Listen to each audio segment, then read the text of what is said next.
जितने भी जो जहाँ के बुद्धिजीवी लोग हैं उन लोगों से सुझाव क्यों नहीं मांगा गया कि हम तो आपके ला करके बुलडोजर चला देंगे? क्या है ये?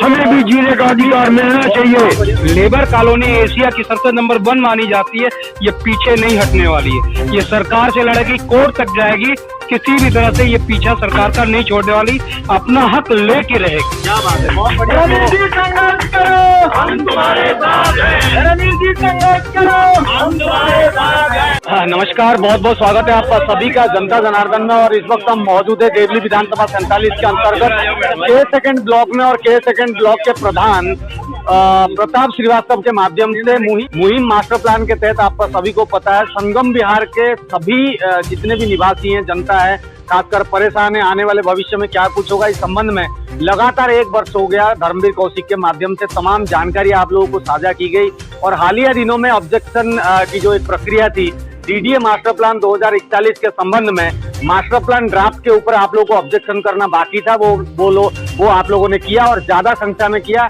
इसके बाद की प्रक्रिया क्या कुछ होने वाला है, भविष्य में क्या कुछ होगा, कितने ऑब्जेक्शन हुए, इस संदर्भ को लेके यहाँ पर के सेकंड में मीटिंग रखी गई।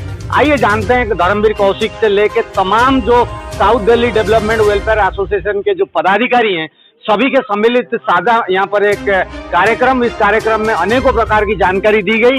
आइए जानते हैं आगे क्या कुछ होगा धर्मवीर कौशिक जी के माध्यम से। धर्मवीर कौशिक जी बहुत बहुत स्वागत है। आज मीटिंग का निष्कर्ष क्या कुछ रहा और भविष्य में क्या कुछ करने जा रहे हैं, क्या कुछ होने वाला है? देखिए, आज सबसे पहले तो मैं धन्यवाद करूंगा प्रताप श्रीवास्तव जी का, चमन जी का और के सेकंड की तमाम RWA का, जिसने आज ये जनता में जागृति पैदा करने के लिए मीटिंग रखी। हमारा सीधा उद्देश्य है जनता को जागृत करना कि मास्टर प्लान 2041 में क्या होने जा रहा है। इसके संबंध में जैसा हमने पहले भी किया, संगम विहार तमाम क्षेत्र में जो दिक्कतें थी, जैसे विधानसभा 49 का मैटर था रेंज के क्षेत्र में, वहाँ के बहुत सारे ऑब्जेक्शन फाइल किए। अकेले विधानसभा 49 से 10 से 12 हजार ऑब्जेक्शन फाइल हुए। ऐसे ही दिक्कत आई एम ब्लॉक में अर्बन एक्सटेंशन 2 को लेके, ऐसी ही दिक्कत आई राजपुर एक्सटेंशन में, मदानगढ़ी में और राजपुर खुर्द वगैरह के एरिया में। तो वहां से भी लगभग 5000 के करीब ऑब्जेक्शन राजपुर खुर्द से हुए, 1500 के करीब एम ब्लॉक से हुए। टोटल ओवरऑल मिला के 30,000 के करीब ऑब्जेक्शन जो है संगम विहार क्षेत्र से फाइल हुए थे। ये बड़ी संख्या है। अगर संगम विहार में 50,000 मकान है और 30,000 ऑब्जेक्शन फाइल होते हैं, तो सही मायने में अगर सरकार इसको नहीं मानती तो हम इसको कोर्ट में भी चैलेंज कर सकते हैं। बहुत बढ़िया। अच्छा, तो ऑब्जेक्शन के बाद फिर डीडीए का क्या रवैया रहा? सुनवाई तो अभी होने वाली थी, जो डेट निकली। देखिए, डीडीए का रवैया कुछ नहीं रहा। डीडीए ने सही मायने में उन ऑब्जेक्शन को पढ़ा ही नहीं। वो उन्होंने कमेटी बना दी, दिल्ली के लेफ्टिनेंट गवर्नर ने एक इंक्वायरी कमेटी, वो कमेटी बैठ गई और ऑनलाइन उसने इसकी सुनवाई की। पिछले 18 अक्टूबर से लगातार इसकी सुनवाई चल रही है। 18 को थी, फिर 20 को थी, फिर 25 को थी, 29 को थी, 1 तारीख को, 2 तारीख को, 8 को, 9 को, 10 को लगातार संगम विहार क्षेत्र की सुनवाई हुई है। अभी 15 तारीख को फिर भी सुनवाई है। अभी और भी आगे भी 1-2 सुनवाइयां और हो सकती हैं। डीडीए ने जवाब नहीं दिया। डीडीए ने किसी भी ऑब्जेक्शन पे कोई अपना कंक्रीट जवाब नहीं दिया। उसने कहा कि हमने नोट कर लिया। हमने डीडीए बीसी को बोला कि हम सब कुछ आपको इन राइटिंग में दे चुके हैं, आपने पढ़ा क्यों नहीं? नोट करने का तो सवाल ही तब होता जब हम आपको पहले ओरल कुछ दे रहे होते। हमने तो सब कुछ रिटर्न में दिया है और आपकी लापरवाही ये है कि आपने उसको किसी को स्टडी नहीं किया। आज जो लोग बोल रहे हैं आप उसको नोट कर रहे हैं। उस पर भी ये कमेटी कोई जवाब नहीं दे रही। वो कह रही है हम संबंधित डिपार्टमेंट को आपके सुझाव भेज देंगे। हम इंतजार कर रहे हैं डीडीए के फाइनल अप्रूवल का, कि वो क्या फाइनल अप्रूवल मास्टर प्लान में करती है। विधानसभा 49 को ग्रीन क्षेत्र से हटाती है या नहीं हटाती है? रेजिडेंशियल दिखा देगी तो ठीक है, हमारा एतराज खत्म हो जाएंगे। अगर हमारे मास्टर प्लान के रोड बनाने की बात क्लियर कर देगी तो ठीक है। इस क्षेत्र के हाई टेंशन तारों को हटाने की बात दिल्ली सरकार से मिलकर कर देगी तो हमारे ऑब्जेक्शन ठीक है, हमें क्या एतराज है। जो रीडेवलपमेंट का चैप्टर आया हुआ है, 30 फुट की गलियों का मैटर डीडीए ने रखा हुआ है कि 30 फुट की गलियां नहीं होंगी तो डेवलपर की एंट्री होगी, सारे मकान तोड़ के हाई राइज बिल्डिंग बनाएंगे। अगर इसमें संशोधन नहीं किया तो हमारा तो आंदोलन होगा ही होगा।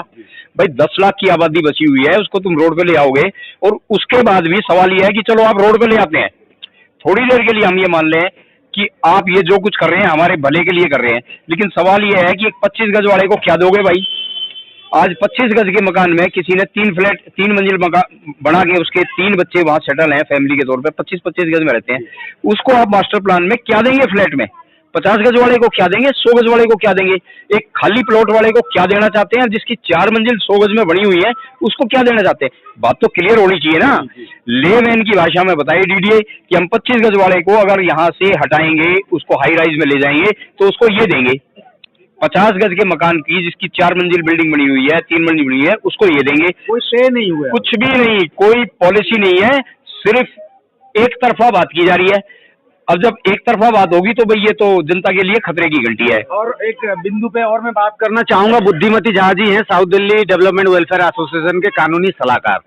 मैम, आगे की प्रक्रिया की बात कर लेते हैं। जैसे ऑब्जेक्शन हम लोगों ने बहुत किए हैं, इसके आधार पर कानूनी व्यवस्था क्या कर सकते हैं, लोगों को आश्वासन क्या कर सकते हैं कि भाई इसी को आधार और भित्ति बना करके लोगों की बातों को, लोगों की प्रॉब्लम को, लोगों की शिकायत को कोर्ट के सामने किस प्रकार से प्रस्तुत किया जाना चाहिए?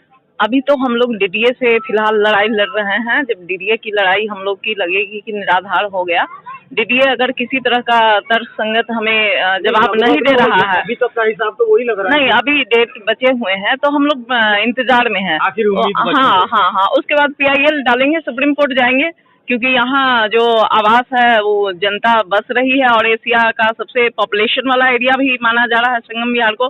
तो उसको बचाने के लिए जितनी भी लड़ाई लड़ी जाएगी हम लोग लड़ने के लिए तैयार हैं।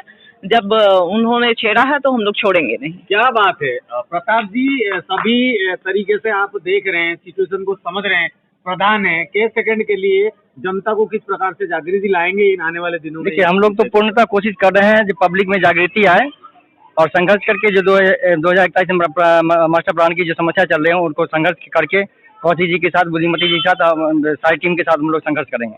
जी, बड़बुदे जी क्या कुछ बोलेंगे? छोड़िए। ओके सर, मेरा नाम चमन है, मैं के सेकंड RW सेक्रेटरी और south Delhi development welfare association का सेक्रेटरी।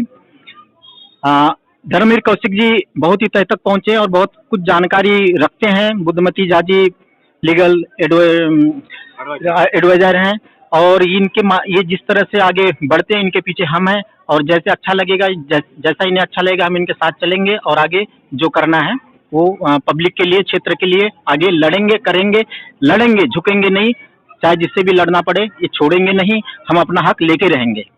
बुजुर्ग हैं शर्मा जी, आपका क्या कहना रहेगा इस संदर्भ में? आगे मेरा कहना तो यही रहेगा, मैं JR शर्मा बोल रहा हूँ कि भाई जो हमारे धर्मवीर कौशिक जी कोशिश कर रहे हैं और हमारी एडवोकेट बुद्धिमती जी, के सेकंड के प्रधान श्रीवास्तव जी जो संघर्ष कर रहे हैं, जो लड़ाई लड़ रहे हैं, और जनता को, सबसे बड़ा बात है कि जनता को जागरूक करना, जो कि यहाँ पे पिछड़ापन है। आज भी संगम विहार में लोग आए हैं, बसे हैं, मगर उनका पिछड़ापन नहीं गया है। तो इसलिए जो लोग इस बात को नहीं समझ रहे हैं उनको आगे आना चाहिए और धर्मवीर जी का, बुद्धिमती जी का, अपने प्रताप श्रीवास्तव जी का साथ देना चाहिए।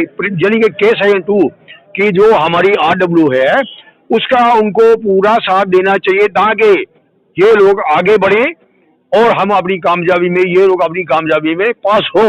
हम गवर्नमेंट को ये पता सके कि जहाँ पे जनता जो रहती है वो बेवकूफ नहीं है, घर बार छोड़ के आए हैं और यहाँ पर आगे 30 साल 20 साल से मकान की अपनी पूरा खून पसीने की कमाई लगाई, उसके बाद अब हमको यहाँ से भगाना चाहते हैं।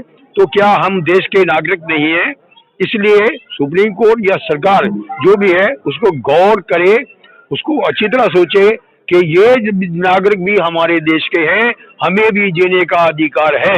अगर हमको जीने का अधिकार है, इंसान है, तो हमको जीने का अधिकार है।